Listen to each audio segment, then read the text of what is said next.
Okay करो।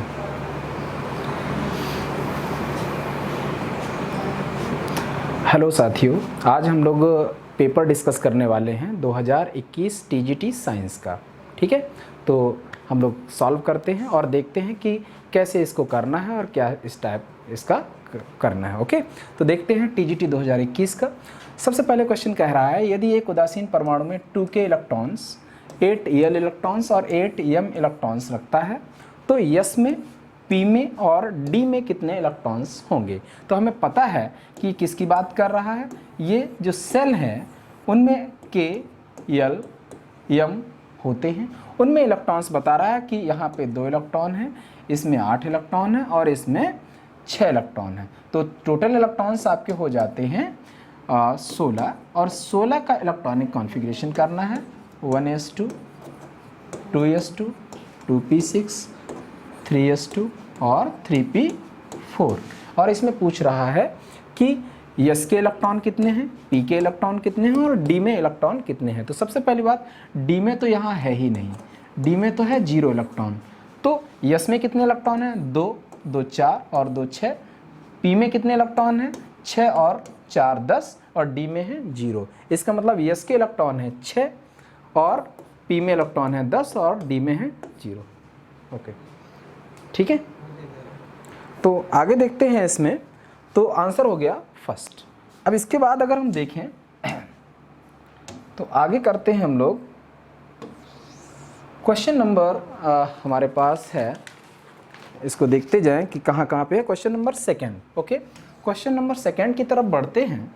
Question number second आपका कहता है, क्वेश्चन नंबर सेकंड कहता है, किस ट्राईहाइड्राइड में सबसे ज़्यादा ऊष्मीय स्थायित्व है। साथियों ध्यान दीजिएगा, जब हम लोग नाइट्रोजन फैमिली पढ़ते हैं, नाइट्रोजन फैमिली होती है नाइट्रोजन, फास्फोरस, आर्सेनिक, एंटीमनी और आपका बिस्मिथ, और आपको बता दें नया एलिमेंट और आ गया है जिसको हम मास्कोवियम कहते हैं। तो यहाँ पे अगर इनके हाइड्राइड्स की बात करें तो ऊपर से इसका हाइड्राइड NH3 होगा, इसका हाइड्राइड PH3 होगा, इसका हाइड्राइड ASH3 होगा, इसका हाइड्राइड SbH3 होगा, इसका हाइड्राइड BiH3 होगा। तो इस टाइप से हाइड्राइड हमें मालूम है। और ऊपर से नीचे की तरफ जब आते हैं तो इनके हाइड्राइड का जो थर्मल स्टेबिलिटी है वो घटता चला जाता है, मतलब ऊष्मीय स्थायित्व तो घटता चला जाता है। तो सबसे ज़्यादा ऊष्मीय स्थायित्व होगा आपका अमोनिया का, ध्यान रखिएगा प्लीज़। तो ये आंसर आपका हो जाता है। इसके बाद अगर हम देखें, इसके बाद अगर क्वेश्चन नंबर आता है बेटा, क्वेश्चन नंबर आता है 4। क्वेश्चन नंबर 4 की तरफ अगर हम बढ़ते हैं तेज़ी से, तो क्वेश्चन नंबर 4 आपका कुछ कहना चाहता है। ओके, सबसे पहले कहना क्या चाहता है, हमें मालूम है, लिखा हुआ है, उपरोक्त अवधारणाओं में से कोई एक डाल्टन के परमाणु सिद्धांत का हिस्सा नहीं है। यानी कि डाल्टन साहब ने क्या नहीं बताया है। ध्यान रखिएगा प्लीज़, यहाँ पे साथियों ध्यान रखना है कि डाल्टन साहब ने क्या नहीं बताया है, डाल्टन साहब ने क्या नहीं बताया। तो देख लीजिएगा, क्वेश्चन कह रहा है परमाणु सिद्धांत के अनुसार कुछ अवधारणाएं नीचे दी गई हैं और डाल्टन के परमाणु सिद्धांत के अनुसार क्या नहीं है। तो हमें मालूम है, किसी दिए गए शुद्ध पदार्थ के अंतिम कण जिन्हें परमाणु कहते हैं रासायनिक रूप से एक समान होते हैं। ये एकदम NCERT में डाल्टन का परमाणु सिद्धांत कहता है, बात सत्य है। परमाणु ना तो उत्पन्न किए जा सकते हैं ना तो नष्ट किए जा सकते हैं, ये एकदम डाल्टन के अकॉर्डिंग एकदम सत्य है, हालांकि मॉडर्न कॉन्सेप्ट के अकॉर्डिंग गलत है। लेकिन अगला कह रहा है, परमाणु यद्यपि रासायनिक रूप से एक जैसे होने के बावजूद उनके परमाणु भारों में मामूली अंतर हो सकता है। याद रखना, अंतर नहीं होना चाहिए। उन्होंने बताया है कि प्रत्येक परमाणु आइडेंटिकल, एक तत्व में आइडेंटिकल एटम होते हैं, मतलब उसमें परमाणु भार में कोई भी चेंजमेंट नहीं होना चाहिए अकॉर्डिंग टू जॉन डाल्टन। लेकिन इन्होंने कह रहा है कि मामूली अंतर पाया जाता है, यही बात है डाल्टन के अनुसार गलत। तो आंसर आपका ये हो जाएगा। आगे बढ़ते हैं साथियों, आगे क्या कहना चाहता है ध्यान रखिएगा प्लीज़। क्वेश्चन नंबर आगे कह रहा है, क्वेश्चन आगे देखिए क्या कह रहा है। इसको हम थोड़ा सा बड़ा करें अगर हम, ओके, क्वेश्चन नंबर 4 के बाद कुछ आगे कह रहा है। क्वेश्चन नंबर 5, क्वेश्चन नंबर 5 की तरफ बढ़ते हैं अगर हम साथियों। Question number 5, okay, question number 5 कुछ कहना चाहता है। देखिए क्वेश्चन नंबर 5 क्या कहता है। Question number 5, okay, question number 5 क्या कहना चाहता है उसको देखते हैं। क्वेश्चन नंबर 5 कह रहा है कि निम्नलिखित यौगिकों में से कौन सा sp3 संकरण नहीं दिखाता। sp3 संकरण हम लोग कैसे देखते हैं, जितने सिग्मा बॉन्ड, जितने लॉन पेयर उनको जोड़ देते हैं और संकरण आपका आ जाता है। तो यहाँ पे देखते हैं CH4 का स्ट्रक्चर कुछ इस प्रकार से बनेगा। यहाँ पे 4 सिग्मा बॉन्ड है यानी कि sp3 संकरण होगा, तो ये तो आंसर हो नहीं सकता। अगला है BF3 का स्ट्रक्चर अगर आप देखें, बोरॉन के आउटर मोस्ट शेल में 3 इलेक्ट्रॉन होते हैं, तीनों ने शेयरिंग कर लिया। यहाँ पे कोई लॉन पेयर नहीं है यानी कि हाइब्रिडाइजेशन यहाँ पे sp2 होगा। और ये कह रहा है sp3 कौन नहीं होगा, तो आंसर आपका हो जाएगा BF3। इसके बाद 4 के बाद आता है क्वेश्चन नंबर आपका 7। क्वेश्चन नंबर 7 देखते हैं। क्वेश्चन नंबर 7 क्या कहना चाहता है। क्वेश्चन नंबर 7 कहता है कि निम्नलिखित में से कौन सा है, ध्यान रखिएगा प्लीज, ये क्वेश्चन कह रहा है 7 नंबर, निम्नलिखित में से कौन सा एक तत्व नहीं है। तत्व कौन नहीं है, डायमंड कार्बन का तत्व है, ये तो आंसर हो नहीं सकता, ये बात तो सही है। ग्रेफाइट कार्बन का एलोट्रॉप्स होता है यानी कि अपर रूप होता है, ये भी बात हुई। ऑक्सीजन का अपर रूप ओजोन होता है, तो ये भी एक तरीके से तत्व होता है। लेकिन सिलिका जो है वो SiO2, ये आपका रेत जो होता है सिलिका, ये आपका यौगिक है, तत्व तो नहीं है, तो आंसर आपका ये हो जाएगा। ठीक है, इसके बाद आगे देखते हैं। आगे कह रहा है क्वेश्चन नंबर 8, ये कह रहा है परमाणु में विभक्त ऊर्जा स्तर होते हैं, यह किसने प्रयोग द्वारा दर्शाया है। Whose experiment so that atom have discrete energy level, atom में डिस्क्रीट एनर्जी लेवल होते हैं। पहला डेविसन जर्मन ने इलेक्ट्रॉन का डुअल बिहेवियर का एक्सपेरिमेंट किया है, तो ये इन्होंने, इसका आंसर है गलत। फ्रैंक हर्ट्ज ने पहली बार बताया है। मैक्स प्लांक ने बताया है कि एनर्जी लो एनर्जी लेवल से हाई एनर्जी लेवल में आता है या हाई एनर्जी लेवल से लो एनर्जी लेवल में आता है, तो एनर्जी क्वांटा की फॉर्म में इमिट और एब्जॉर्ब करता है, लेकिन इलेक्ट्रॉन, तो ये वाली बात गलत है। रदरफोर्ड ने न्यूक्लियस का डिस्कवरी किया, ये बात भी गलत है, तो आंसर हो जाएगा फ्रैंक एंड हर्ट्ज। ठीक, नेक्स्ट क्वेश्चन की तरफ अगर हम देखें तो क्वेश्चन नंबर आता है 10। क्वेश्चन नंबर आता है 10, तो क्वेश्चन नंबर 10 की तरफ बढ़ते हैं हम लोग, ध्यान दीजिएगा प्लीज। क्वेश्चन नंबर 10, और क्वेश्चन नंबर 10 क्या कहना चाहता है इसके बारे में हम बात करते हैं, तो ध्यान दीजिएगा प्लीज साथियों कि क्वेश्चन नंबर 10 क्या कहता है। क्वेश्चन नंबर 10 देखते हैं।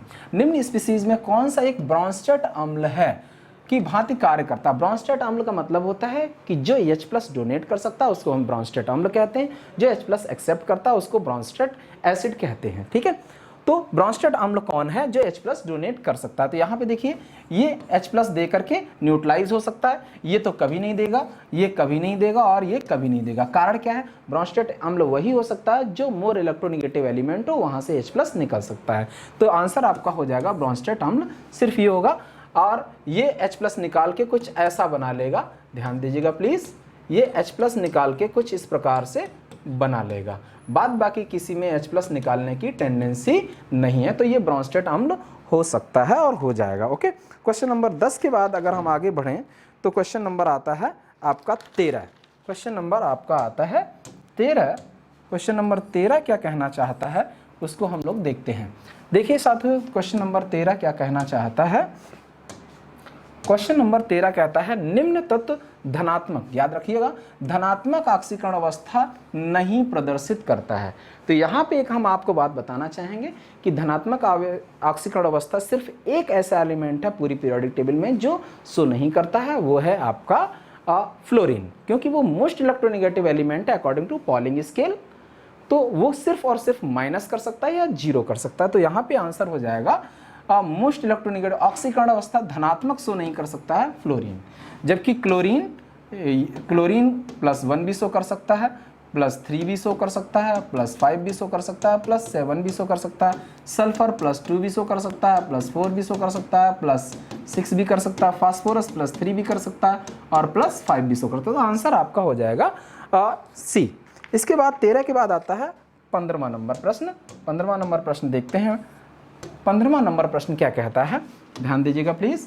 15वां नंबर क्वेश्चन कह रहा है कुछ, ये कह रहा है यदि परमाणु का आकार बढ़ता है तो अधात्विक गुण क्या है। ये एनसीईआरटी का डायरेक्ट एग्जांपल है। अधात्विक गुण ऊपर से नीचे की तरफ आते हैं तो घटता चला जाता है, धात्विक गुण बढ़ता चला जाता है, जबकि आवर्त में बाएं से दाईं ओर जाने पर अधात्विक गुण बढ़ता है और धात्विक गुण घटता है। तो यहाँ पे कह रहा है यदि परमाणु का आकार बढ़ता है, मतलब ऊपर से नीचे की तरफ बढ़ने पर अधात्विक लक्षण की बात कर रहा है, वो घटेगा। तो आंसर हो जाएगा घटेगा।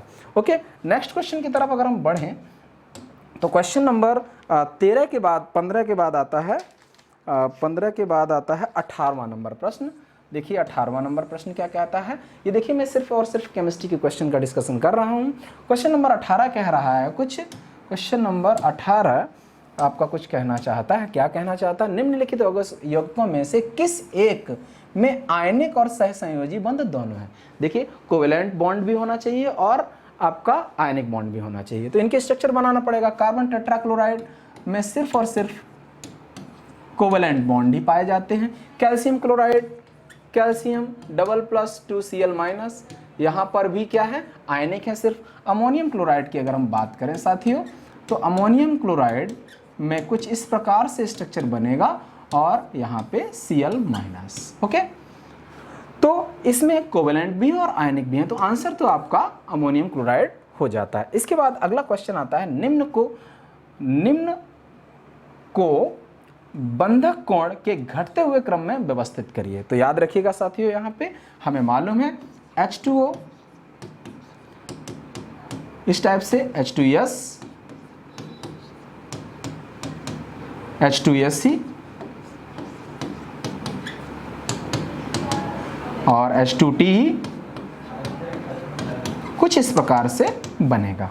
ठीक, हमें मालूम है यहाँ पे sp3 हाइब्रिडाइजेशन होगा, जबकि इनमें कोई भी हाइब्रिडाइजेशन नहीं होगा। हालांकि आपको देखने में थोड़ा सा कंफ्यूजन हो सकता है कि यहाँ पे 2 बॉन्ड पेयर और 2 लोन पेयर sp3 होना चाहिए, यहाँ पर भी sp3 होना चाहिए, sp3, लेकिन सच्चाई ये है कि यहाँ पे हाइब्रिडाइजेशन नहीं होता, डायरेक्ट ऑर्बिटल डायरेक्ट ओवरलैप कर जाते हैं। इसीलिए आप इनको देखेंगे इन सभी के 90 के करीब एंगल होते हैं। तो इसका होता है 104, इसका होता है 104.5 और इसका होता है 92 एंगल, इसका होता है 91 और इसका 90.5 के करीब एंगल होता है। क्यों? क्योंकि 90 के करीब इनके बॉन्ड एंगल होने का कारण है कि यहाँ पे एटॉमिक ऑर्बिटल डायरेक्ट 90 एंगल पे जुड़ जाते हैं, हाइब्रिडाइजेशन यहाँ पे नहीं होता है। ओके, तो आंसर हो जाएगा यहाँ पे घटते हुए क्रम में लिखिए H2O H2S, तो आंसर हो जाएगा आपका second is correct one. Okay, इसके बाद अगर हम बात करें तो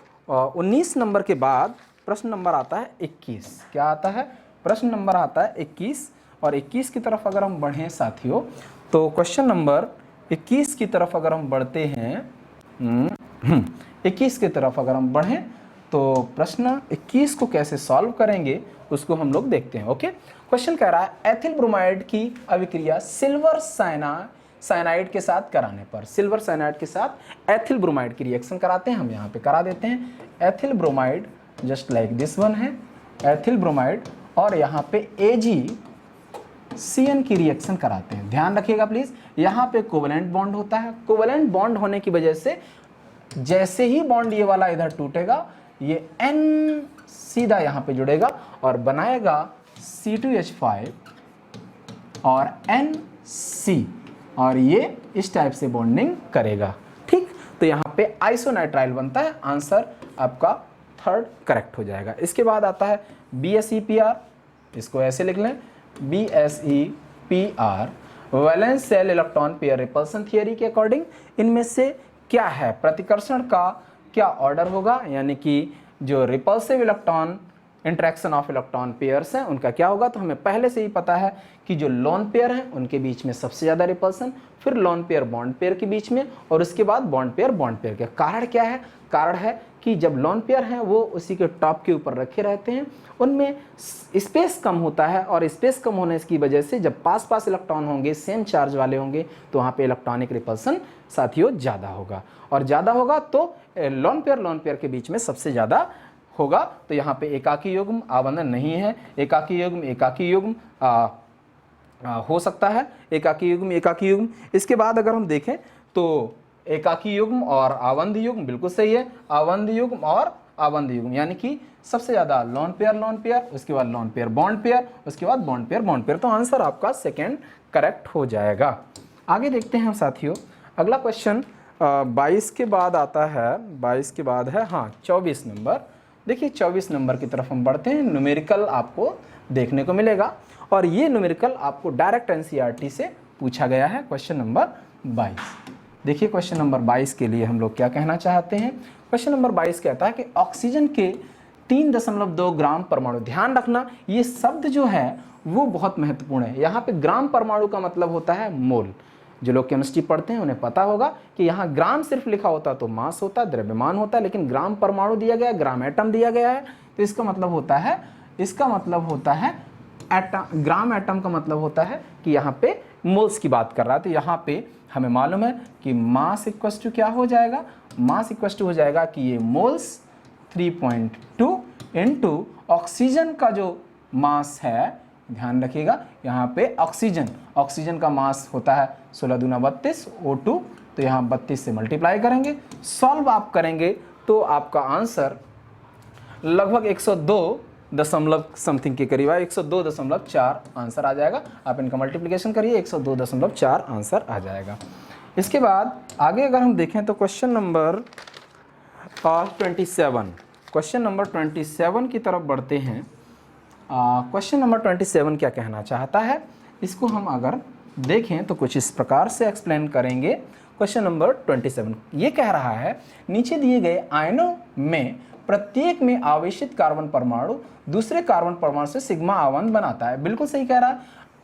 ऐसे आवन निर्माण में आवेशित कार्बन परमाणु के द्वारा संकृत ऑर्बिटल का यस गुण अधिकतम किस में होगा। तो ये क्या कह रहा है कि इसमें जिसमें चार्ज लगा हुआ है, इनमें जो हाइब्रिडाइजेशन है उसमें यस करैक्टर सबसे ज़्यादा किस में होता है। तो यस करैक्टर के लिए हमें पता होना चाहिए कि अगर कहीं पे sp3 हाइब्रिडाइजेशन है तो वहाँ पे परसेंटेज ऑफ यस करैक्टर होता है 100 अपॉन जो भी एटम है 4, तो ये आ जाएगा 25%।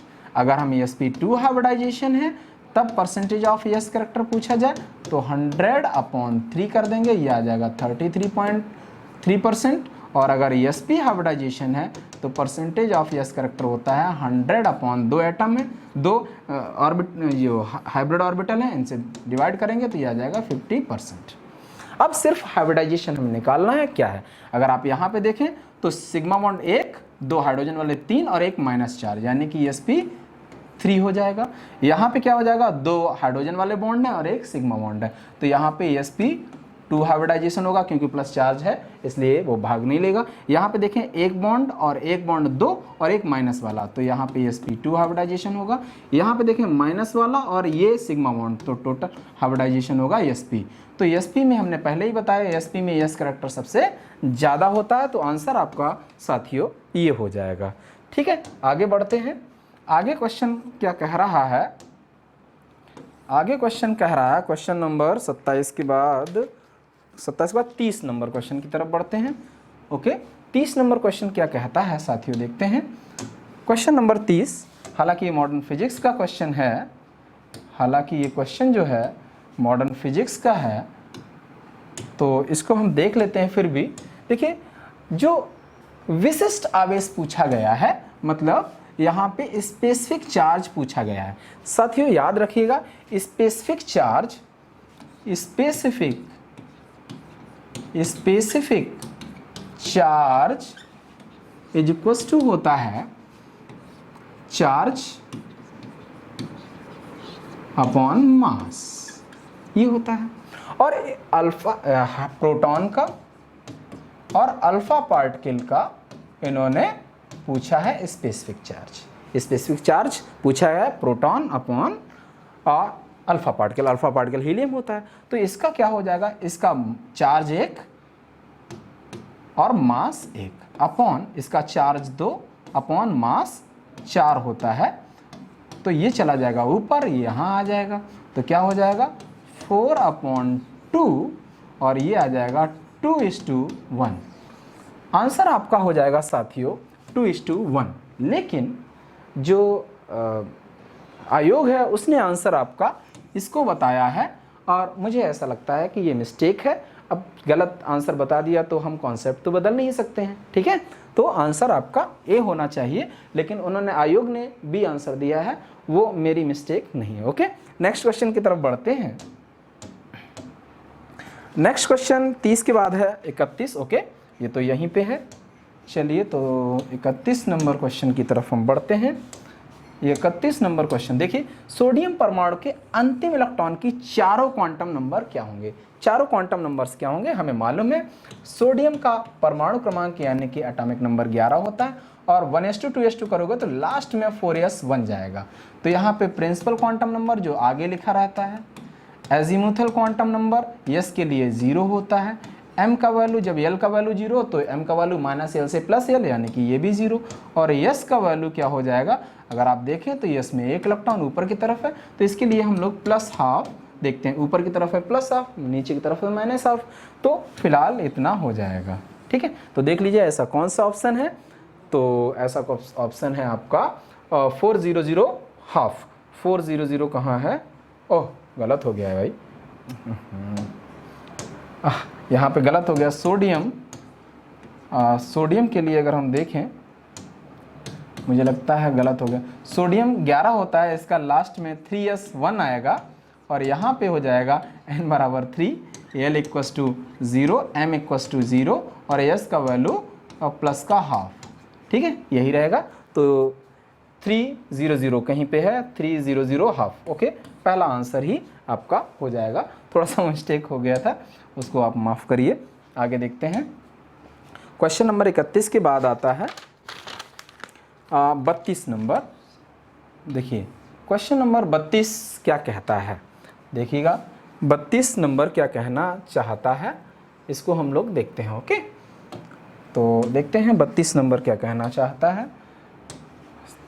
32 क्वेश्चन नंबर कहना चाहता है, निम्नलिखित में से नाभिकीय विखंडन रिएक्टर में ईंधन की तरह काम कौन करता है? देखिए, नाभिकीय रिएक्टर में कैडमियम का इस्तेमाल होता है, लेकिन ईंधन का काम नहीं करता, वो न्यूट्रॉन को एब्जॉर्बर काम करता है। हीलियम ठंडा करने के लिए काम करता है, ड्यूटेरियम भी न्यूट्रॉन रेट ऑफ रिएक्शन को स्लो करता है, लेकिन जो ईंधन की तरह काम करता है वो है थोरियम।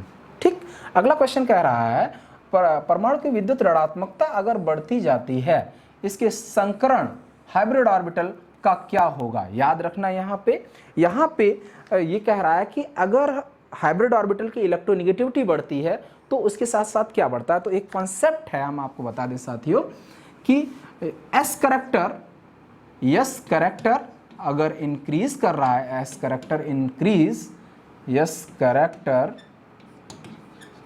इंक्रीज करता है, यस करेक्टर इंक्रीज करता है तो इलेक्ट्रोनेगेटिविटी आल्सो इंक्रीज। मतलब क्या ये कह सकते हैं कि yes character is directly proportional to electronegativity? Yes, बिल्कुल कह सकते हैं। आपको ताज्जुब होगा, कार्बन की इलेक्ट्रोनेगेटिविटी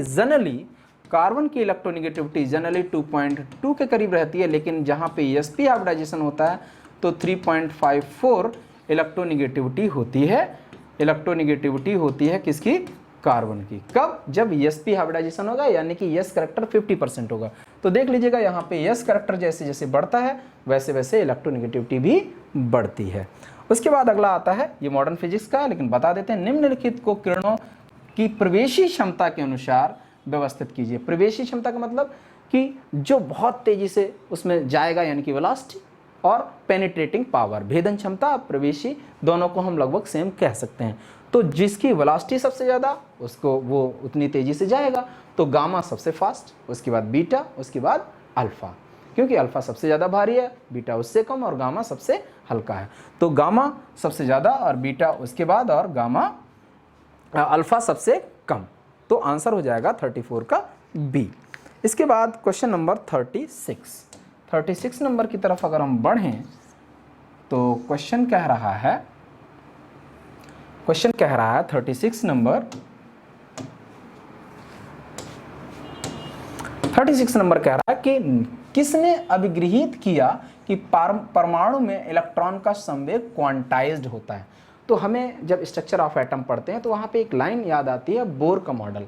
बोर साहब ने क्या कहा है कि MVR L इक्वस टू किसी का angular momentum L equals to R L equals to, चलिए हम बता देते हैं किसी का angular momentum, L equals to ये क्या है, एंगुलर मोमेंटम है, कोणीय संवेग है, एंगुलर मोमेंटम है, कोणीय संवेग है, और कोणीय संवेग होता है आर क्रॉस पी, और p की जगह पे हम रख सकते हैं m इंटू वी, और ये r हो जाएगा। तो M V R equals to होता है एन एच अपॉन 2 पाई।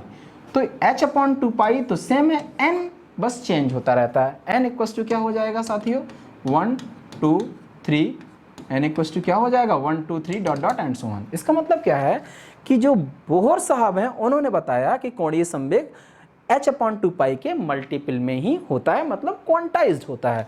तो आंसर हो जाएगा नील हेनरिक बोर। क्या आंसर हो जाएगा, Niels Henrik Bohr. Question number okay 37 की तरफ बढ़ते हैं। क्वेश्चन नंबर 37 कुछ कहना चाहता है साथियों। तो क्वेश्चन नंबर 37 कह रहा है 37 ओके, क्वेश्चन नंबर 37 कह रहा है कि देखिए डायरेक्ट एनसीईआरटी से रिएक्शन है, जैसे जैसे फोटोन एनर्जी गिरती है तो क्या होता है, जनरली फ्री रेडिकल मैकेनिज्म होती है। क्या होता है, फ्री रेडिकल मैकेनिज्म होती है, मुक्त मूलक अभिक्रिया होती है।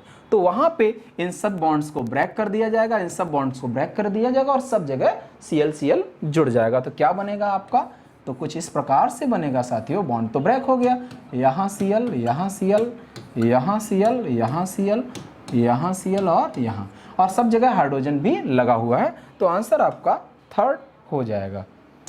नेक्स्ट, ये डायरेक्ट एनसीईआरटी में दिया गया है, ये डायरेक्ट एनसीईआरटी में दिया गया है। अब क्वेश्चन नंबर 37 के बाद आता है 39 ओके। 39 देखिए साथियों, 39 नंबर क्या कहना चाहता है, ये मॉडर्न फिजिक्स का भी है लेकिन कोई बात नहीं, हम इसको अब बता देते हैं। किसने परीक्षण किया कि परमाणु के अंदर बहुत अधिक रिक्त स्थान है, किसने परीक्षण किया कि परमाणु के अंदर बहुत अधिक रिक्त स्थान है। रिक्त स्थान के बारे में रदरफोर्ड साहब ने बताया कि कुछ जो किरणें सीधी निकल जाती थी, जो किरणें अल्फा किरणें जो सीधी निकल जाती थी, उससे पता चलता था कि जो नाभिक के चारों ओर बहुत सारा ऐसा स्पेस है जहाँ पे ना तो इलेक्ट्रॉन है और ना ही कोई और पार्टिकल है, वो रिक्त स्थान है क्योंकि वो सीधी किरणें जा रही थी। तो रदरफोर्ड एटॉमिक मॉडल से ये चीज़ का पता चलता है। ओके, नेक्स्ट क्वेश्चन की तरफ बढ़ते हैं। तो अगला क्वेश्चन कह रहा है, क्वेश्चन नंबर 39 के बाद क्वेश्चन नंबर 42 नंबर देखिए क्या कह रहा है। देखिए साथियों 42 नंबर क्वेश्चन, ये मैं जो क्वेश्चन बता रहा हूँ ओनली केमिस्ट्री के बता रहा हूँ, फिजिक्स के क्वेश्चन आपको नेक्स्ट वीडियो में मिलेंगे। सामान्य ताप पर कैल्शियम कार्बाइड में जल मिलाने पर कौन सी गैस उत्पन्न होती है। देखिए एनसीईआरटी में डायरेक्ट दिया गया है कि कैल्शियम कार्बाइड CaC2 दिया गया है और इसमें हम नॉर्मल पानी मिलाएं तो क्या बनेगा, तो सीधा सीधा C2H2 एसिटिलीन गैस बनती है और CaOH का होल ट्वाइस बनता है। तो ये गैस बनती है और एसिटिलीन इसका नाम है, कॉमन नेम है, वैसे तो एथाइन इसका नाम है आयुपैक, लेकिन एसिटिलीन इसका कॉमन नेम है। आगे की तरफ बढ़ते हैं। क्वेश्चन नंबर 42 के बाद क्वेश्चन नंबर 44 आता है। देखिए क्वेश्चन नंबर 44 क्या कहता है, देख लीजिएगा साथियों। क्वेश्चन नंबर 44 क्या कहता है उसको हम समझने का प्रयास करते हैं। अणुओं के टक्कर के कारण ऊष्मा का संचरण कैसे होता है। The transmission of heat by molecular collision, molecule जब कोलिजन करते हैं तो कैसे हीट जो है वो जाता है, ट्रांसमिशन होता है, तो वो कंडक्शन के थ्रू जाता है, चालन के थ्रू जाता है। ये डायरेक्ट थियरी बेस्ड रट्टा बेस्ड क्वेश्चन है। इसके बाद हम इसको देखते हैं 45 नंबर क्वेश्चन। ये कह रहा है कि ये हमारे पास डेनियल सेल है, या ये क्या है, डेनियल सेल है, एनसीईआरटी में दिया गया, पहले ही पेज पे दिया गया है डेनियल सेल, और उनका रिडक्शन इलेक्ट्रोपोटेंशियल जिंक का दे दिया गया है और कॉपर का दे दिया गया है। ठीक है, जिंक और कॉपर का दे दिया गया। इन्होंने कहा है मानक विभव का मान वोल्ट में क्या होगा, तो सिंपल ई सेल पूछा गया है, ठीक है, ई स्टैंडर्ड ऑफ दिस सेल पूछा गया है, तो सीधा सीधा कॉपर माइनस जिंक कर दें। तो कॉपर का है 0.34 वोल्ट माइनस का 0.76 वोल्ट, इसको सॉल्व करोगे तो 1.10 वोल्ट आपका आंसर आ जाएगा। कहीं पे है आपका सी आंसर हो जाएगा 1.10 वोल्ट। ओके, नेक्स्ट क्वेश्चन की तरफ बढ़ें साथियों। हाँ, क्वेश्चन नंबर 46 46 नंबर कुछ कहना चाहता है। क्वेश्चन नंबर 46 कुछ कहना चाहता है। क्या कह रहा है? जिस ताप पर किसी द्रव का वाष्प दाब वायुमंडलीय दाब के बराबर हो जाता है उसे क्या कहते हैं? ये देखिए कक्षा 6, 7, 8 का डेफिनेशन है, हालांकि 11th की 12th की बुक में भी दिया गया है, जहां पे सॉल्यूशन दिया गया है, राइट हैंड साइड पे आपको मिलेगा। जब वायुमंडलीय दाब वेपर प्रेशर एटमॉस्फेरिक प्रेशर के बराबर हो जाए उसको हम कहते हैं क्वथनांक, यानी कि बॉइलिंग पॉइंट। ओके, तो ये हो जाएगा। अगला है पोस्ट ऑफिस बॉक्स में प्रतिरोध किसके बने होते हैं? प्रतिरोध किसके बने होते हैं? तो इसको हम लोग देख लेते हैं। आंसर हो जाएगा मैंगनीज प्रतिरोध। ये इसमें क्या क्या मिला रहता है तो हम आपको बता दें, कॉपर मैग्नीज, कॉपर मिला रहता है, प्लस मैग्नीज मिला रहता है और आपका निकल रहता है। ये आपको एनसीईआरटी में नहीं दिया गया है, ये आपको एनसीईआरटी में नहीं दिया गया है। इसके लिए आपको पढ़ना पड़ेगा। 84% के करीब ये है, ये आपका दिया गया है 12% और ये आपको दिया गया है 3.7%। ठीक है, ये आपको एनसीईआरटी में नहीं है। एक आध क्वेश्चन तो दिया ही जाता है बाहर से, लेकिन कोई बात नहीं, आपको देखना है आगे। 47 के बाद अगर हम देखें तो अगला आता है 48 और 49। 48 और 49, ओके, 48 और 49 क्वेश्चन की तरफ बढ़ते हैं। 48 नंबर क्या कहना चाहता है इसको भी हम लोग समझने का प्रयास करते हैं। देखिए 48 नंबर क्या कहना चाहता है, देखिएगा 48 कह रहा है कि सही कथन चुनिए। ये कह रहा है HClO में केंद्रीय परमाणु का ऑक्सीकरण अवस्था +5 है। यार पहले ही गलत है, अगर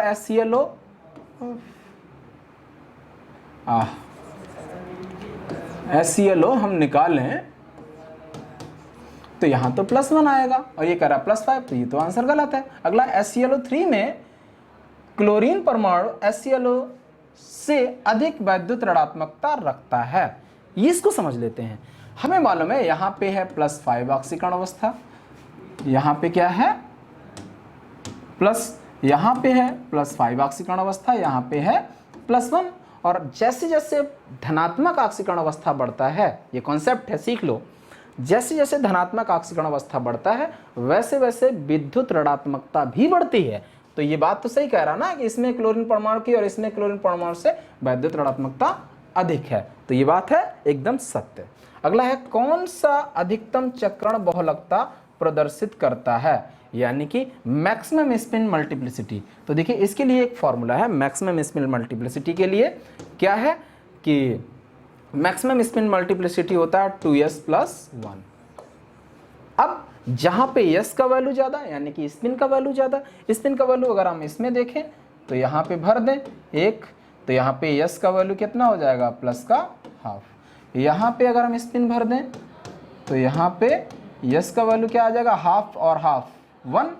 यहाँ पे अगर हम भर दें, समझिएगा ये भी एनसीईआरटी से, तो यहाँ पे स्पिन आ जाएगा आपका 3/2 और इसमें अगर आप यहाँ पे स्पिन आ जाएगा, इस पे आ जाएगा ये स्पिन 3/2, ½ और इसमें अगर हम देखें तो इसमें अगर हम भरते हैं 1 2 3 4, तो ½ और ½ ये वाला तो 0 हो जाएगा, तो यहाँ पे स्पिन आ जाएगा 1।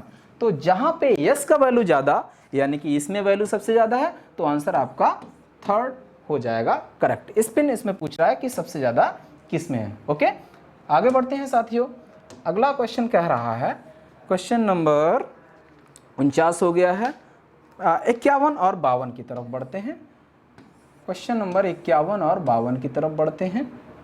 ओके, क्वेश्चन नंबर 51 और 52 की तरफ बढ़ते हैं, ध्यान दीजिएगा साथियों। क्वेश्चन नंबर 51 और 52 की तरफ बढ़ते हैं। क्वेश्चन नंबर 51 कह रहा है कि नीचे दी गई रासायनिक अभिक्रियाओं में द्वि अपघटन अभिक्रियाओं को इंगित करिए। मतलब डबल डिकम्पोजिशन की बात कर रहा है। ये डायरेक्ट एनसीईआरटी में डबल डिकम्पोजिशन का मतलब है कि एक दोनों ही डिकम्पोज हों, तो दोनों डिकम्पोज सिर्फ आपको इसमें हो रहा है और इन सब में किसी में नहीं हो रहा है। ठीक, इसके बाद ये डायरेक्ट एनसीईआरटी से है। इसके बाद है निम्नलिखित में से मेटा निर्देशित करने वाले समूह को पहचानिए। अब देखो इन्होंने आधा अधूरा छोड़ दिया है। अब ये पूछ ही नहीं रहे हैं कि न्यूक्लियोफिलिक सब्स्टिट्यूशन के लिए बात करना है या इलेक्ट्रोफिलिक सब्स्टिट्यूशन के लिए, लेकिन हमें ये कॉमन सेंस से पता होना चाहिए कि बेंजीन में जनरली इलेक्ट्रोफिलिक सब्स्टिट्यूशन की बात करते हैं। तो उस कंडीशन में मेटा डायरेक्टिंग कौन होगा? मेटा डायरेक्टिंग वही होगा जो -R इफेक्ट होगा। क्या होगा? -R, या जो इनवर्स हाइपर कंजुगेशन करेगा वही कर सकता है। ठीक, तो -R कौन होगा? तो -R अगर आप देखें तो सबसे ज़्यादा -R यही होगा। कैसे? अब अगर आप समझना चाहें तो मैं आपको समझा भी सकता हूं। अगर आप यहाँ पे देखें तो CN लगा हुआ है, ये बॉन्ड इधर जाएगा तो ये वाला बॉन्ड इधर, तो आप देखेंगे पॉजिटिव चार्ज यहाँ पे आएगा, फिर ये वाला बॉन्ड इधर आएगा तो पॉजिटिव चार्ज यहाँ आएगा, फिर ये वाला बॉन्ड इधर आएगा तो पॉजिटिव चार्ज यहाँ। तो जो भी होगा निगेटिव, अगर मान लीजिए इलेक्ट्रोफाइल कोई भी आएगा तो ये मेटा पे ही अटैक करेगा। क्यों? क्योंकि वहीं पे थोड़ी बहुत इलेक्ट्रॉन की डेंसिटी होगी, तो CN आपका मेटा डायरेक्टिंग ग्रुप होगा। आगे बढ़ते हैं साथियों, आगे क्या कह रहा है? क्वेश्चन नंबर 52 हो गया है। 52 के बाद है 54 नंबर। 54 नंबर देखते हैं क्वेश्चन क्या कह रहा है। क्वेश्चन नंबर 54 क्या कहना चाहता है, उसकी तरफ हम लोग बढ़ते हैं। क्वेश्चन नंबर 54 कह रहा है कि सोडियम हमारे पास है और F- पास है, जिनका इलेक्ट्रॉनिक कॉन्फ़िगरेशन लगभग दोनों का दे दिया गया है, और ये कह रहा है कि F- की आयनी ऊर्जा का केवल इतने गुना ही होती है।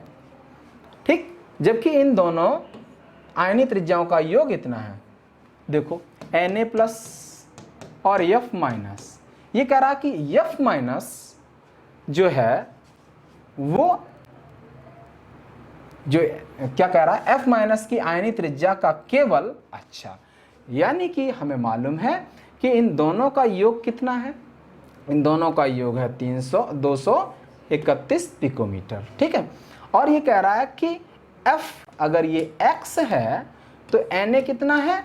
0.691x।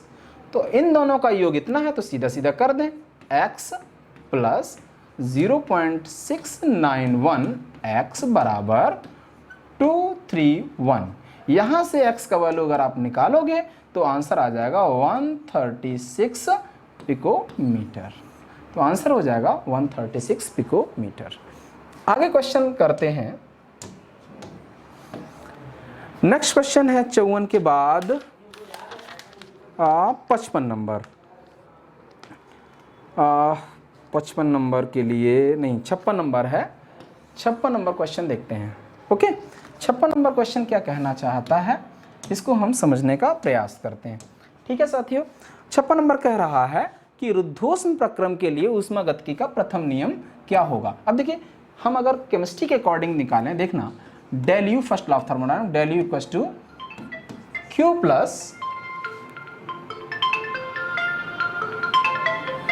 Q प्लस W होता है, del U equals to Q plus W। और अगर रुद्धोष्म प्रक्रम है तो ये तो हो जाएगा 0, तब हो जाएगा del U equals to W adiabatic. ये डायरेक्ट एनसीईआरटी में लिखा है। अब फिजिक्स के अकॉर्डिंग देखें तो यहाँ पे माइनस होगा, केमिस्ट्री के अकॉर्डिंग देखें तो प्लस होगा। तो ये आपका फिजिक्स का क्वेश्चन था, इसलिए आंसर हो जाएगा del U equals to -dW physics के अकॉर्डिंग। ठीक, केमिस्ट्री के अकॉर्डिंग सिर्फ माइनस नहीं लगा होना चाहिए। आगे देखते हैं, निम्न डी ब्लॉक तत्व में परिवर्तित संयोजकता नहीं दर्शाता। देखिए, परिवर्तित संयोजकता डी ब्लॉक में वही नहीं दर्शाता है जो ट्रांजिशन एलिमेंट सामान्यता नहीं होता है। ट्रांजिशन एलिमेंट कौन नहीं होते हैं? जिंक, कैडमियम, मरकरी और कॉपर निकम। कौन कौन से नहीं होते हैं? जिंक, कैडमियम, मरकरी और कॉपर निकम। उनमें से अगर कोई आपको दिख रहा है तो आंसर हो जाएगा zinc, cadmium, mercury, copper Nikam. Okay, next question की तरफ बढ़ते हैं। नेक्स्ट क्वेश्चन 57 के बाद क्या कह रहा है? 57 के बाद आगे देखते हैं। 57 के बाद 60 नंबर। ओके, 60 नंबर देखते हैं। 60 नंबर क्या कहता है? 60 नंबर कहता है कि सहसंयोजी यौगिक, 60 नंबर कह रहा है सहसंयोजी यौगिक साधारणतः क्यों कम गलनांक और क्वथनांक वाले होते हैं? क्यों कम गलनांक और क्वथनांक वाले होते हैं, इनको हम लोग समझने का प्रयास करते हैं। सहसंयोजी प्रबल बॉन्ड वाल बल होते हैं, एकदम गलत, क्योंकि अगर प्रबल होते तो बॉइलिंग पॉइंट ज़्यादा होता, मेल्टिंग पॉइंट ज़्यादा होता, लेकिन कम हो रहा है, कारण कमजोर वॉन डेर वाल्स बल। ये एकदम सही है। आगे कह रहे हैं निम्नलिखित में से कौन सा कथन सही नहीं है। ध्यान रखना साथियों, कौन सा कथन सत्य नहीं है, नहीं की बात करना। बोर परमाणु मॉडल बहु इलेक्ट्रॉनिक वाले परमाणुओं के स्पेक्ट्रा को नहीं समझा पाता है। बोर मॉडल एकदम सत्य है, क्योंकि वो सिंगल इलेक्ट्रॉन वाले स्पीसीज का ही स्पेक्ट्रा के बारे में जानकारी देता है, तो ये बात तो है सत्य। बोर का परमाणु मॉडल जीमान प्रभाव को नहीं समझा पाया। हाँ, जीमान प्रभाव को ये नहीं समझा पाए, बात तो ये आपकी सत्य है। बोर का परमाणु मॉडल स्टार्क प्रभाव को भी नहीं समझा पाया, ये बात भी सत्य। अब दिमाग में आ रहा होगा जीमान और स्टार्क है क्या, तो याद रखिएगा जो लिमिटिंग लाइंस हाइड्रोजन स्पेक्ट्रम में मिल रही थी या किसी भी स्पेक्ट्रम में मिल रही थी, अगर उनको मैग्नेटिक फील्ड से गुजारा जाए तो उनमें स्प्लिटिंग हो जाएगी, उसको बोलते हैं जीमान इफेक्ट। और अगर इलेक्ट्रिक फील्ड से गुजारा जाए और तब उसमें स्प्लिटिंग हो, उसको बोलेंगे स्टार्क इफेक्ट। ओके, तो उसको बोर साहब एक्सप्लेन नहीं कर पाए, ये बात सत्य है। अगला कह रहा है, अगला क्वेश्चन कह रहा है, मुझे लगता है इसमें थोड़ा सा आगे बढ़ाना पड़ेगा। हाँ, अगला क्वेश्चन कह रहा है यहाँ पे क्वेश्चन नंबर, अगला कह रहा है कि बोर का परमाणु मॉडल इलेक्ट्रॉन के कण और तरंग की तरह व्यवहार करता है। इलेक्ट्रॉन का तरंग और कण की तरह व्यवहार करता है। अब ये बात तो सत्य नहीं है, तो आंसर हो जाएगा डी। नेक्स्ट क्वेश्चन देखते हैं। 61 के बाद 63, 61 के बाद 63 की बात अगर हम करें तो 63 में अगर हम देखते हैं, ओके 63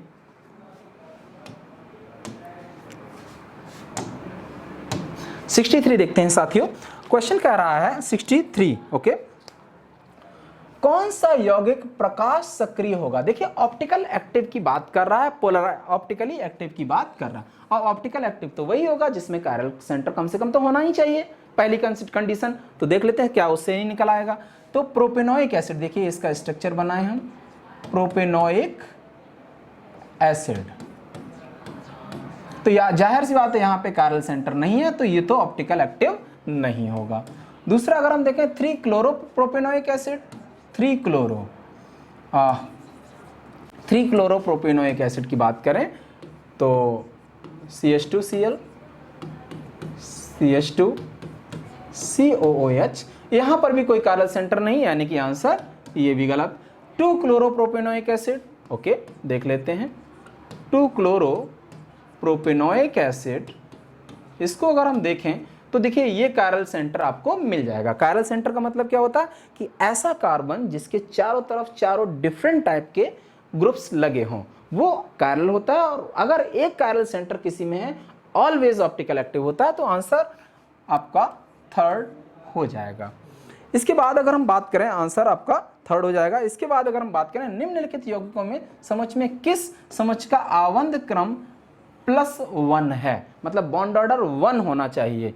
तो जाहिर सी बात अगर हम इसको देखें, F और F के बीच में सिंगल बॉन्ड, और O और O के बीच में सिंगल बॉन्ड, इसमें भी होगा। चाहो तो आप MOT भी लगा सकते हो, MOT से लगा लो, चाहो तो डायरेक्ट ऐसे बना के देख सकते हो। तो आंसर आपका पहला ही हो जाएगा। ठीक, 64 के बाद आता है 66। 66 नंबर देखते हैं साथियों। 66 नंबर क्या कहना चाहता है, ओके 66 नंबर क्या कहना चाहता है उसको हम लोग देखते हैं। 66 नंबर क्या कहना चाहता है।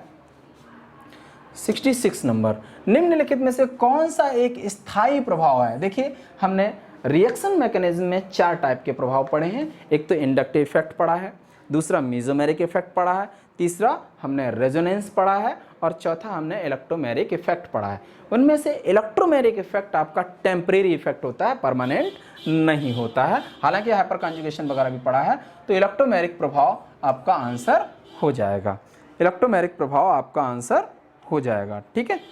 और स्थायी प्रभाव के एक स्थायी प्रभाव पूछ रहा है, एक स्थायी प्रभाव पूछ रहा है, तो प्रेरण प्रभाव आपका हो जाएगा। ठीक, प्रेरण प्रभाव एक स्थायी प्रभाव है। आगे बढ़ते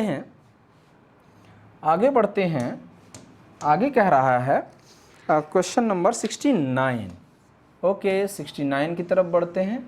हाँ 69, ओके 69 कह रहा है, क्वेश्चन नंबर 69 क्या कहना चाहता है? 69 कहना चाहता है कि COCl3.5NH3 में आयनों की संख्या क्या है। तो सबसे पहले हम इसका स्ट्रक्चर बनाएं, ये डायरेक्ट एनसीईआरटी से है। सबसे पहले बनाएं CO। अब NH3 और Cl में कौन अंदर रहेगा कौन बाहर रहेगा, कितना अंदर रहेगा, तो पहले तो हमें पता होना चाहिए कि CO के कोऑर्डिनेशन नंबर यानी कि उपसय संयोजन संख्या 6 होती है। तो हम पहले तो NH3 को घुसेड़ेंगे, क्यों? क्योंकि ये स्ट्रॉन्ग फील्ड लिगेंड है।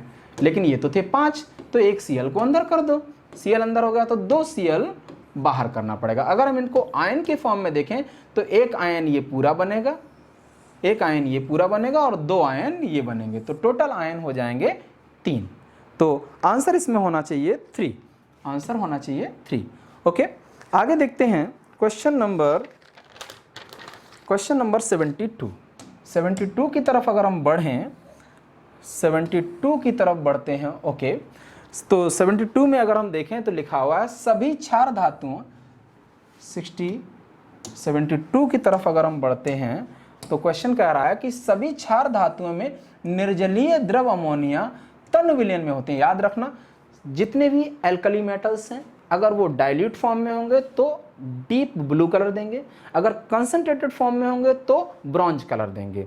दूसरी बात, अगर डाइल्यूट फॉर्म में होंगे तो अनचुंबकीय होंगे यानी कि पैरामैग्नेटिक, और अगर कंसंट्रेटेड फॉर्म में होंगे तो डायमैग्नेटिक होंगे। तो ये कह रहा है कि निर्जलीय द्रव अमोनिया में तनु विलयन है, तनु विलयन है तो जाहिर सी बात है अनचुंबकीय इनका पैरामैग्नेटिक बिहेवियर होगा। इसके बाद आगे बढ़ते हैं साथियों, अगला क्वेश्चन 72 के बाद आता है 73। ओके 73 तो अच्छा 73, ओके 73 नंबर देख लेते हैं।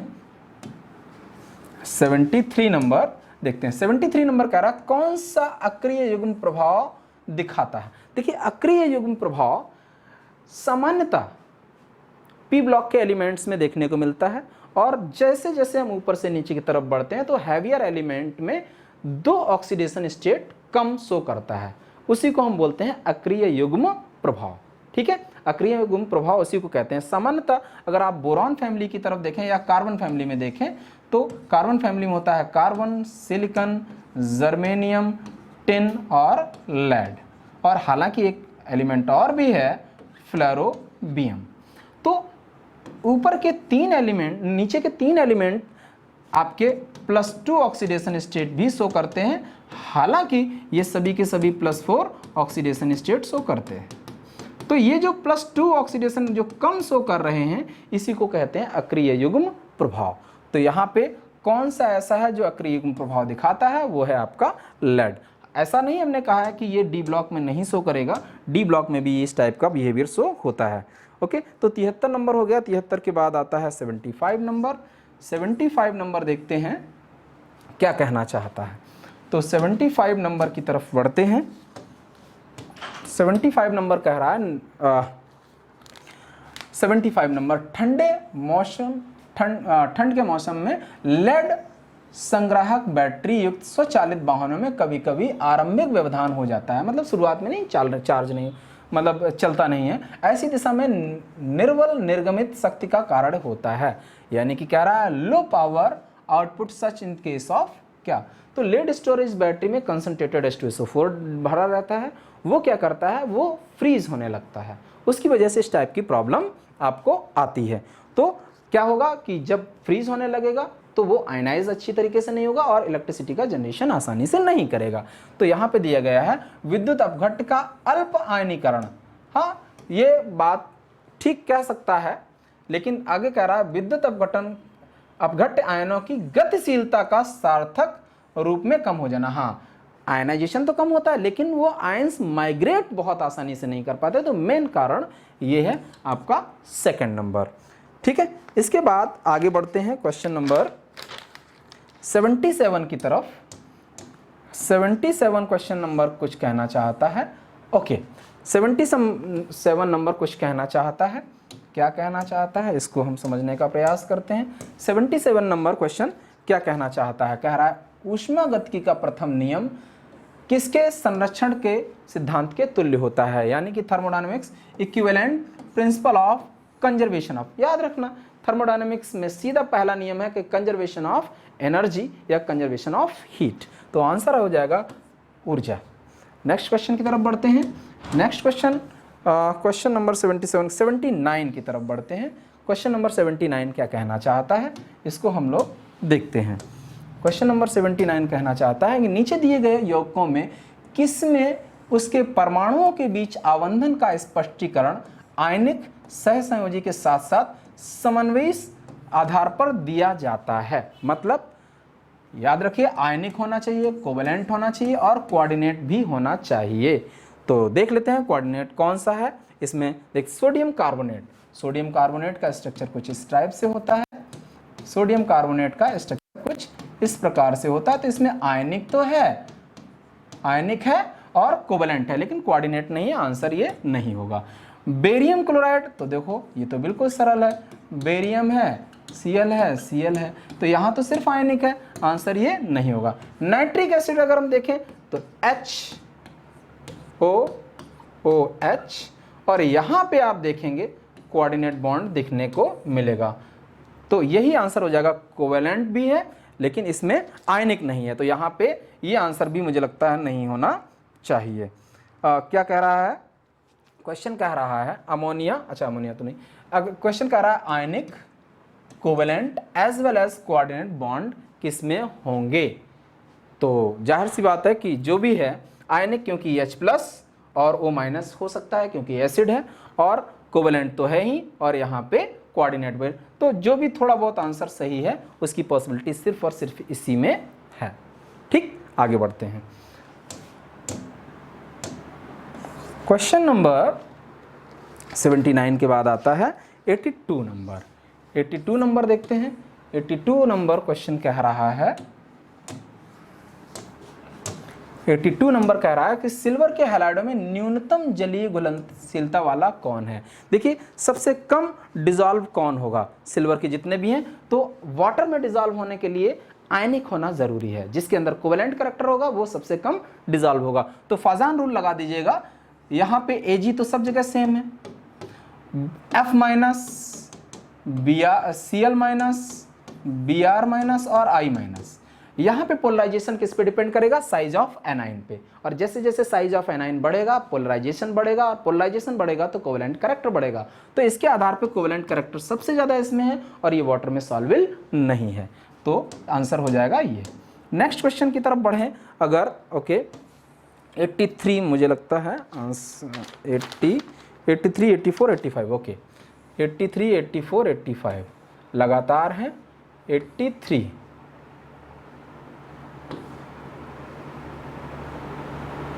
हाँ 83 क्वेश्चन नंबर देखते हैं। 83 क्या कहना चाहता है।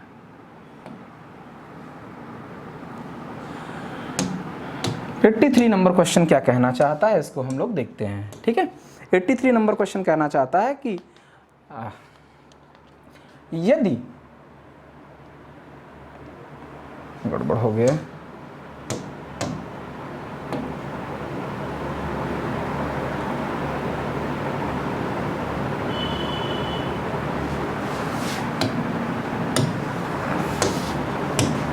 एट्टी क्वेश्चन कह रहा है कि यदि हाइड्रोजन गैस का एक अणु क्लोरीन गैस के एक अणु के साथ क्रिया करता है।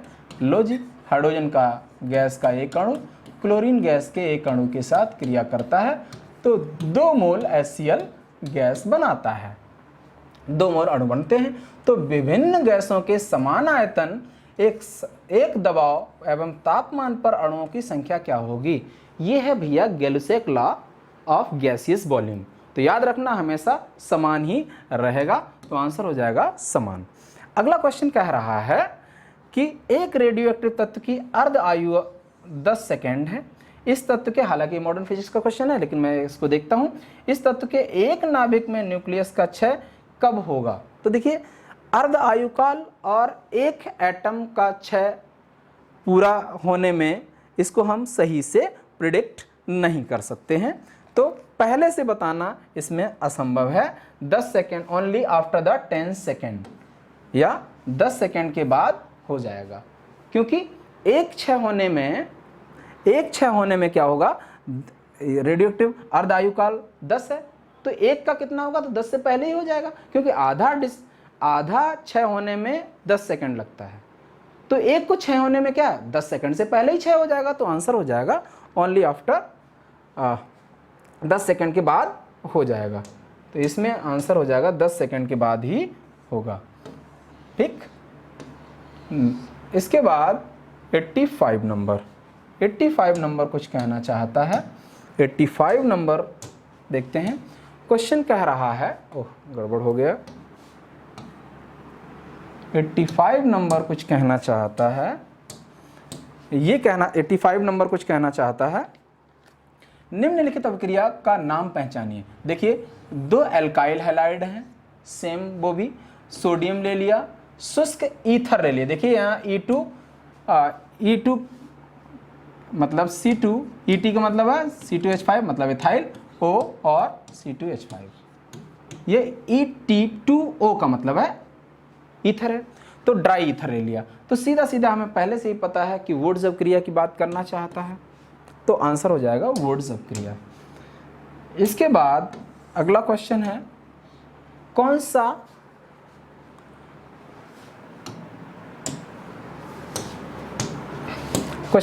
इलेक्ट्रॉन स्नेही अभिकर्मक, इलेक्ट्रॉन को खींचने वाला कौन है, जिसके पास इलेक्ट्रॉन की कमी होगी, तो निगेटिव वाला तो हो ही नहीं सकता, इसके पास लोन पेयर है, ये खुद ही देगा, ये तो हो नहीं सकता। हाँ, एल्यूमिनियम क्लोराइड की अगर हम बात करें तो इसका अगर हम देखें व्यवहार, तो इसके पास तो अभी 6 इलेक्ट्रॉन हैं और ऑक्टेट कंप्लीट करने के लिए 2 चाहिए, तो 2 इलेक्ट्रॉन लेना चाहेगा, तो आंसर एल्यूमिनियम क्लोराइड होगा, इलेक्ट्रॉन स्नेही मतलब इलेक्ट्रोफाइल। आगे देखते हैं भाई, अगला क्वेश्चन है 86 के बाद है 89 की तरफ बढ़ते हैं। हाँ ओके, 89 क्या कहना चाहता है, 89 क्वेश्चन देखिएगा। 89 क्वेश्चन नंबर क्या कहता है कि ग्रेफाइट में कार्बन परमाणु अपने इलेक्ट्रॉन ना तो विशुद्ध s ना ही विशुद्ध p ऑर्बिटल में रखता है, बल्कि उन्हें ऐसे ऑर्बिटल में व्यवस्थित करता है जिनमें, अब सबसे पहले हमें तो ग्रेफाइट का पता होना चाहिए ना, जो ग्रेफाइट्स होते हैं उनमें sp2 हाइब्रिडाइजेशन होता है। क्या होता है, sp2, और sp2 अगर हाइब्रिडाइजेशन है तो वहां पे s करेक्टर कितना होगा, s करेक्टर होगा 33.33% और p करेक्टर कितना होगा 66.6%। तो ऐसा कोई ऑप्शन आपको दिख जाए तो आंसर वही हो जाएगा, 33% s character, 66% p character, answer आपका हो गया। इसके बाद क्वेश्चन नंबर है, इसमें भी नहीं है, हाँ 92। देखिए भाई 92 नंबर क्या कहना चाहता है, 92 नंबर देखिए, 92 नंबर कहना चाहता है, 92 नंबर, निम्नलिखित में से कौन सा सम न्यूट्रॉनिक का युग्म है, आइसोन्यूट्रॉनिक की बात करना चाहता है। तो सेम न्यूट्रॉन की बात करें तो न्यूट्रॉन निकालने के लिए परमाणु भार माइनस परमाणु क्रमांक, यहाँ पे निकालोगे तो इसके न्यूट्रॉन आ जाएंगे 12, इसके न्यूट्रॉन आ जाएंगे 11, तो ये तो गलत हो गया। यहाँ पे न्यूट्रॉन निकालें, इसके आ जाएंगे 12, इसके आ जाएंगे 12, तो सम न्यूट्रॉनिक, तो आंसर यही हो जाएगा, तो आंसर हो जाएगा बी। ओके, अच्छा आगे देखते हैं भाई, अगला क्वेश्चन है 92 के बाद है 95, 95। देखो भाई 95 नंबर कुछ कहना चाहता है, देखो 95 नंबर क्या कहना चाहता है, ऐसा कौन सा तत्व है जिसमें मेंडलीव की आवर्त सारणी में 3rd A में, परंतु आधुनिक आवर्त सारणी में 18 समूह वाली आधुनिक आवर्त सारणी में ग्रुप 13 में रखा गया। देखिए पहले तो क्वेश्चन नहीं समझ में आ रहा था कि कहना क्या चाहता है। ये कह रहा है मेंडलीव की आवर्त सारणी में ग्रुप 3rd A में रखा गया है, और आधुनिक आवर्त सारणी जिसमें 18 वर्ग दिए गए हैं उसमें किसमें 13 में रखा गया। तो 13 वाला हम लोग देख लें, क्यों हम मेंडलीव की याद करते घूमें, आधुनिक आवर्त सारणी तो याद है ना। तो उसमें देखते हैं कॉपर किस में रखा गया है? 11वें में। एल्युमिनियम किस में रखा गया है? 13वें में। जिंक किस में रखा गया है? 12वें में। और टिन किस में रखा गया है? 14वें में। तो 13वां वाला आंसर हो जाएगा ना, aluminium is the correct answer. आगे देखते हैं, 2.3 ग्राम सोडियम में उपस्थित ग्राम परमाणुओं की संख्या क्या है? देखिए ग्राम परमाणु का मतलब मैंने इससे पहले भी बताया है, मोल होता है। तो मोल निकालने हम अगर, देखो भाई, मोल अगर हम निकालना चाहते हैं तो मोल बराबर क्या है? द्रव्यमान ग्राम में बटे सोडियम का परमाणु भार, क्या होता है? 23। निकालोगे तो आ जाएगा 0.1, तो आंसर हो जाएगा 0.1। तो आंसर तो तीसरा पहले से ही लगाया है जिसने भी लगाया है। ओके, तो आगे देखते हैं। 96 के बाद आता है 97। देखिए 97 नंबर क्या कहना चाहता है? 97 नंबर कहना चाहता है 97 नंबर कहना चाहता है कि जब नाभिकीय, ये मॉडर्न फिजिक्स का है, बीटा कण उत्सर्जित होता है तो कौन सा नहीं बदलता? याद रखना, एक बीटा कण निकलने से, देखो बीटा क्या होता है? -1 और 0। परमाणु क्रमांक में तो चेंजमेंट आता है लेकिन परमाणु भार में कोई चेंजमेंट नहीं आता। तो प्रोटॉन न्यूट्रॉन की संख्या का योग, यानी कि परमाणु भार नहीं बदलता। तो ये बात कह रहा है सही। हालांकि इस पे भी कंट्रोवर्सी हो सकती है कि जब ये निकलेगा तो प्रोटॉन तो चेंज होगा लेकिन प्रोटॉन प्लस न्यूट्रॉन की संख्या में कोई भी बदलाव नहीं आता, तो आंसर हो जाएगा वो। इसके बाद आता है, कौन सा यौगिक विस्तारित अष्टक नहीं रखता, यानी कि ऑक्टेट से ज़्यादा नहीं करता? अगर हम इसमें देखें, PF6 माइनस होना चाहिए यहाँ पे, लेकिन कोई बात नहीं, मिस्टेक हो गया। आयोग से भी मिस्टेक हो सकता है, उसमें कोई बहुत घबराने की ज़रूरत नहीं है। माइनस, तो यहाँ पे तो कितने हो जाएंगे? 5, और यहाँ पे 10 हो जाएंगे, टोटल 12 हो जाएंगे। यहाँ पे कितने हो जाएंगे? देखिएगा, SF6 इसका भी स्ट्रक्चर 12 इलेक्ट्रॉन होंगे, 6 इसके बैलेंस सेल में होते हैं और 6 से साझा कर लेगा। लेकिन NO2 अगर आप देखें तो N इस टाइप से इलेक्ट्रॉन होते हैं, तो इसमें ऑक्टेट का वायलेशन नहीं होता। तो आंसर हो जाएगा आपका ये, आंसर हो जाएगा ये। ठीक, आगे देखते हैं। अगला कहता है 99 नंबर।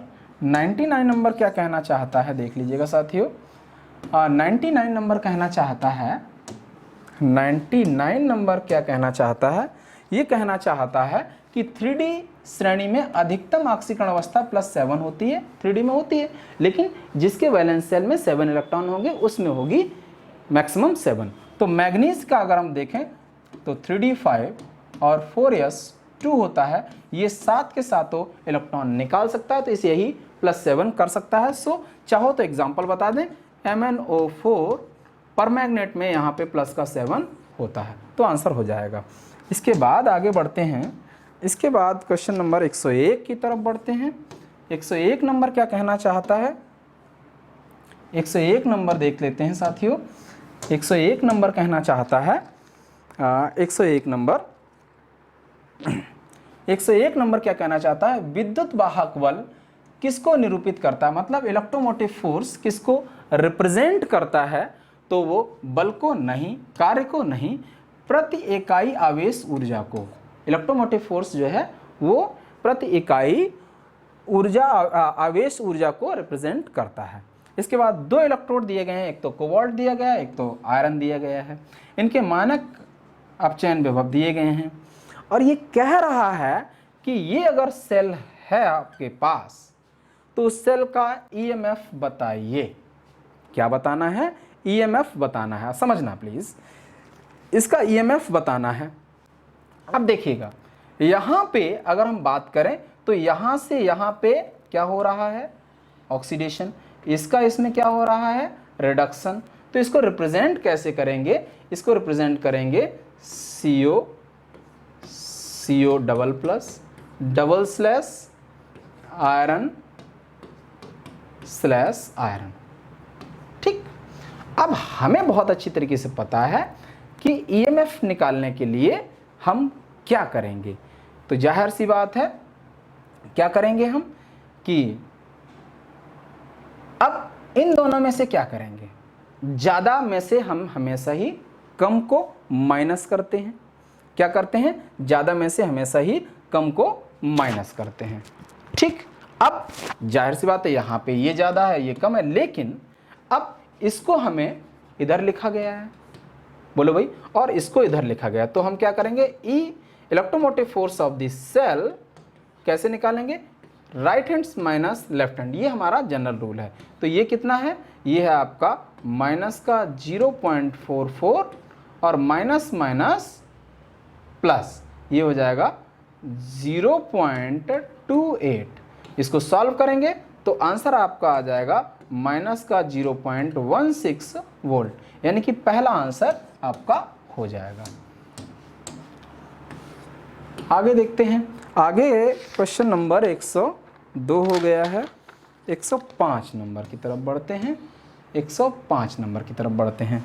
ठीक है, देखते हैं भाई 105 नंबर क्या कहना चाहता है। 105 नंबर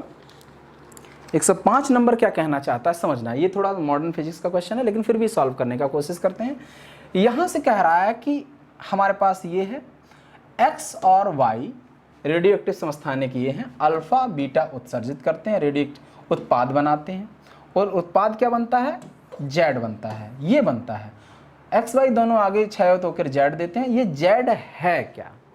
तो देख लीजिएगा, अगर इसमें अल्फा निकलेगा तो इसके एटॉमिक नंबर में 2 की कमी मतलब 81, एटॉमिक मास में 4 की कमी यानी कि 208। ठीक, बीटा निकलेगा तो इसमें तो कोई चेंजमेंट नहीं होगा। आप देखें तो इसमें तो कोई चेंजमेंट नहीं होगा। हाँ, इसमें चेंजमेंट हो जाएगा तो ये एक बढ़ जाएगा, यानी कि 82 208। तो लेड 82 तो लेड का होता है, आंसर लेड हो जाएगा। आगे देखते हैं। आगे 105 हो गया है। 106 107 की तरफ बढ़ते हैं। 106 और 107 की तरफ बढ़ते हैं। ठीक, 106 और 107 की तरफ बढ़ते हैं। 106 नंबर, सौर विकिरण की फ्राउनहोफर रेखाओं की सहायता से किस तत्व का पता लगाया जाता है? सौर विकिरण का मतलब है जो सूरज में हो रहा है। जैसे साथ हीलियम का पता लगाया गया है, तो हमें बहुत अच्छी तरीके से पता है कि हीलियम के बारे में बात की गई है। दिए गए एक यौगिक में हमेशा यथार्थ वजन में समान अनुपात में होते हैं, यह अवधारणा किससे संबंधित है? हमें मालूम है कि समान अनुपात, चाहे वो देखिए स्थिर अनुपात का नियम क्या कहता है? यही कहता है कि कोई भी सब्सटेंस है वो चाहे आर्टिफिशियली बनाया गया हो, चाहे लैब में बनाया गया हो, चाहे नेचुरल में मिलता हो, उसमें हमेशा ही जो भी रेशियो रहेगा जो भी तत्वों का वो हमेशा समान रहता है। तो इसको बोलेंगे निश्चित अनुपात का नियम। निश्चित अनुपात का नियम। इसके बाद आगे है आधुनिक आवर्त सारणी के बारे में जानकारी। आधुनिक आवर्त सारणी के द्वारा किसके द्वारा दी गई है? आधुनिक आवर्त सारणी परमाणु क्रमांक के आधार पर दी गई है, और परमाणु क्रमांक की खोज जो है वो की है मोजले ने। आंसर हो गया। इसके बाद अगर हम बात करें, इसके बाद अगर हम बात करते हैं तो आता है 111। 111 नंबर क्या कहना चाहता है? 111 नंबर कहना चाहता है, 111 नंबर देखिएगा, 111 नंबर क्या कहना चाहता है? नीचे सूचीबद्ध संक्रमण तत्वों के ऑक्साइडों में रंग विहीन कौन होता है? देखिए रंग विहीन वही होगा जिसमें अनपेड इलेक्ट्रॉन नहीं होंगे। तो अगर हम इसका ऑक्सीकरणांक निकालें तो ये आ जाएगा +4। और टाइटेनियम के बाहरी कोष में 3d2 और 4s2 इलेक्ट्रॉन होते हैं। अगर ये चारों के चारों निकल जाएंगे तो कलर इसमें नहीं आएगा, तो आंसर आपका ये हो जाएगा। इसके बाद अगर हम देखें अगला क्वेश्चन 113 नंबर। ओके, 113 नंबर देखते हैं। 113 नंबर कहना चाहता है कुछ। 113 नंबर मॉडर्न फिजिक्स का क्वेश्चन है। मॉडर्न फिजिक्स, रेडियो धर्मी पदार्थ की अर्ध आयुकाल। देखिए अर्ध आयुकाल फर्स्ट ऑर्डर को फॉलो करता है, और फर्स्ट ऑर्डर के लिए T½ होता है 0.693/λ। तो इसमें आंसर हो जाएगा पहला। ठीक, इसके बाद अगर हम देखें तो क्वेश्चन आता है 113 के बाद 114। 114 नंबर क्या कहना चाहता है? 114 नंबर कहना चाहता है प्रतिबंधी अणुकक्षक बनाता है, मतलब anti bonding molecular orbital is formed by. Anti bonding कैसे बनता है उसके लिए हम लोग अंग्रेजी में अगर पढ़ें तो subtractive overlapping of two atomic orbital, मतलब दो परमाणु कक्षकों के व्यवकलित अतिव्यापन के द्वारा। क्योंकि अगर सेम टाइप के होंगे तो बॉन्डिंग बनेगा, अपोजिट टाइप के और माइनस लगा देंगे तो वो एंटी बॉन्डिंग बनाएगा। तो आंसर आपका हो जाएगा एंटी बॉन्डिंग। इसके बाद क्वेश्चन नंबर 14 के बाद आता है 16 नंबर। हाँ, 16 नंबर क्वेश्चन क्या कहना चाहता है, इसके लिए हम लोग देखते हैं 16 नंबर क्या कहना चाहता है। ये 16 नंबर क्वेश्चन कहना चाहता है कि यदि कैल्शियम के हैलाइडों को उनके गलनांकों के बढ़ते हुए क्रम में व्यवस्थित किया जाए तो सही क्रम क्या होगा। तो हमें बहुत अच्छी तरीके से पता है कि जहाँ पे लैटिस एंथैल्पी ज़्यादा तो उसका गलनांक ज़्यादा। लैटिस एंथैल्पी किस पे डिपेंड करता है, लैटिस एंथैल्पी डिपेंड करता है R प्लस और R माइनस। तो इनमें से R तो सब जगह सेम है, तो ये जिसका साइज छोटा होगा उसकी लैटिस एंथैल्पी ज़्यादा होगी। तो सबसे ज़्यादा CaF2 की, उसके बाद CaCl2, इसके बाद CaBr2 और CaI2। तो आंसर पहला ही हो जाएगा। इसके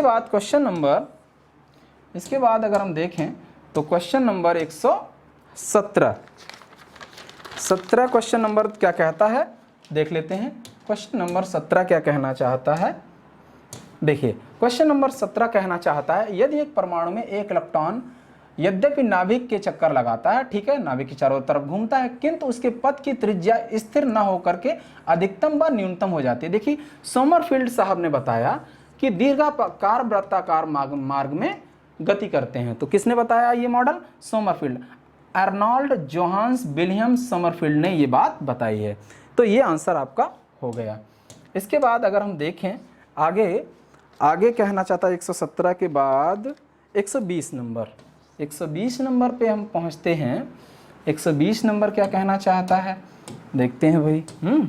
120 नंबर कहना चाहता है निम्नलिखित में से कौन सा एक लैक्लेंसी शेल में एनोड की तरह काम करता है। तो लैक्लेंसी शेल ये डायरेक्ट इलेक्ट्रोकेमिस्ट्री का रट्टा मार के रखना पड़ेगा, कार्बन छड़, ठीक। इसके बाद एक और अगला दिया गया है यहाँ पे देखिए, निम्न यौगिकों में किसमें कम ऑक्सीकरण अवस्था वाले आयन के यौगिक अधिक स्थायी व सार्व होते हैं, ठीक।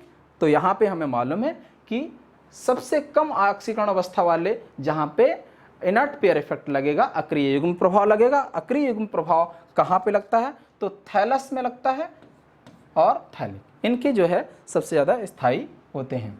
इसके बाद आगे देखते हैं। आगे क्वेश्चन नंबर 121 के बाद क्वेश्चन नंबर आता है 124 क्वेश्चन की तरफ बढ़ते हैं। ओके, एक ही बार में हो जाएंगे ये दोनों। 124 नंबर क्वेश्चन क्या कहना चाहता है, 124 नंबर क्वेश्चन कहता है कि किसकी इलेक्ट्रॉन बंधता सबसे अधिक है। देखिए इलेक्ट्रॉन बंधता का मतलब है कि बाह्यतम कोष में किसी ग्राउंड स्टेट की बाह्यतम कोष में एक इलेक्ट्रॉन ऐड करने में जितनी एनर्जी चेंजमेंट आता है वो प्लस हो सकता है, वो माइनस हो सकता है, सामान्यतः माइनस में होता है। तो इलेक्ट्रॉन गेन एंथैल्पी रट्टा मार के रखना पड़ता है, Cl की सबसे ज़्यादा होती है नेगेटिव में। अगला है इलेक्ट्रॉनों की अधिकतम संख्या जो कि एक कक्षक में वास कर सकती है, ये है पाउली का अपवर्जन नियम। पाउली साहब कहते हैं कि एक ऑर्बिटल में अधिकतम 2 ही इलेक्ट्रॉन अपोजिट स्पिन के रह सकते हैं। तो आंसर हो जाएगा 2। ओके, तो ये था 2021 का TGT का पेपर का सॉल्यूशन आज हम लोगों ने किया है। आगे हम लोग मिलेंगे। थैंक यू दोस्तों, ठीक, थैंक यू फॉर कोऑपरेशन।